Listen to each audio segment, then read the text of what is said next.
This is Mary Jo at eXp Realty and Shaun Higgins of Cross Country. We're here today to talk to you about your money and the news before it gets to the news, what you need to know. So everyone is scared in 2023, but Shaun says there are huge opportunities. Tell us about it. Well, I mean, we look at it, guys, there's a story of buyer A and buyer B, right? Buyer A was someone that purchased a home 2019 till the end of 2021, okay? Let's talk about what that buyer had. They had historically low borrowing costs, which is awesome. But what also came with that is the highest competition ever in real estate. Bidding 20, 30, yes. 40, $100,000 over list price. Not being able to sell your home prior to that, to purchasing the new place. Doing 100% appraisal cap coverage, which means if I offer $50,000 over the list and their appraises for $30,000 over, that $20,000 gap I have to make up. So I have to pay the highest price, plus I have to cover the gap between the appraisal and what my offer price was. And not to mention no inspection. Well, you could maybe do it, but you have no negotiation power after you did it, right? Right.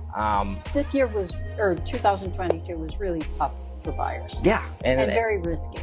Very risky. As a real estate agent, I never want to be in a position of having to, basically say, how much over can you go right now? Right. And then when it comes to buyer B right now, we're talking, we have the highest rates we've had in a while. Historically, they're not that high. And again, when there's less people looking to purchase, obviously that's where opportunity is created. And, when it looks from an investor standpoint, investors love this because there's less people to buy the properties they want to buy, right? So as Buffett says, if there's blood on the street, it's time to buy. Our buyers now are offering less than the list price. They're asking for seller pay closing costs. They're doing inspections. They're doing inspections, being able to negotiate with their inspections, picking their close date, selling their house, they go contingent on the sale of their home. And they have a lot of leverage now. And the idea is they're renting, they're dating the rate right now, marrying the house, and divorcing rent. And that's kind of the way you want to do it. Rents skyrocketed in the past 2 years, so they kept going up and up.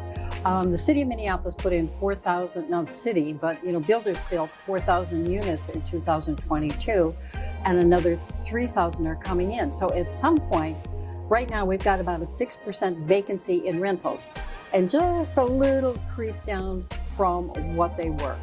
It used to be it was cheaper to rent than to buy, but now it's not. It's more expensive to rent, especially over the long run where you get really no benefit.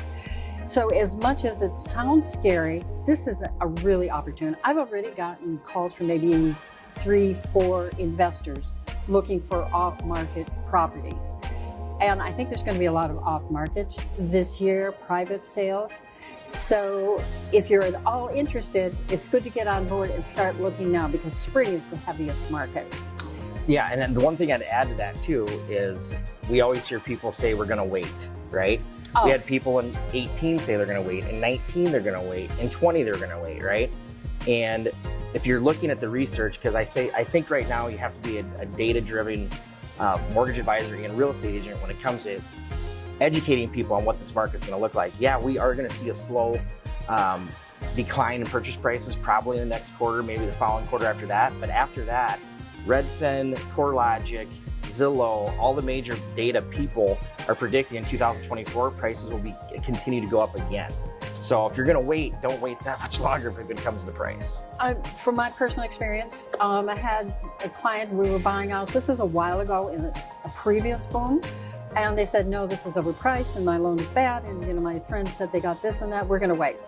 6 months later, they come back and say, well, our friend was wrong. They told us, so now we want. Same house, costing $15,000 more. What I've seen is people, as you were saying, like 4 years ago, we're going to wait for the crash. This is it. There is no crash. So what was a $250 house, I'll say 4 or 5 years ago, is now a $350 house. So how smart is it to wait? You know what we call people who wait? Renters. And what's your interest rate when you rent? It can go up to 12%. 100. Wow. 100%. Wow. When I rent, I'm paying 100% of someone else's mortgage. So when people talk to me about rates, I go, hey, listen, you're renting. You know what your rate is? 100. 7 doesn't seem that bad, right?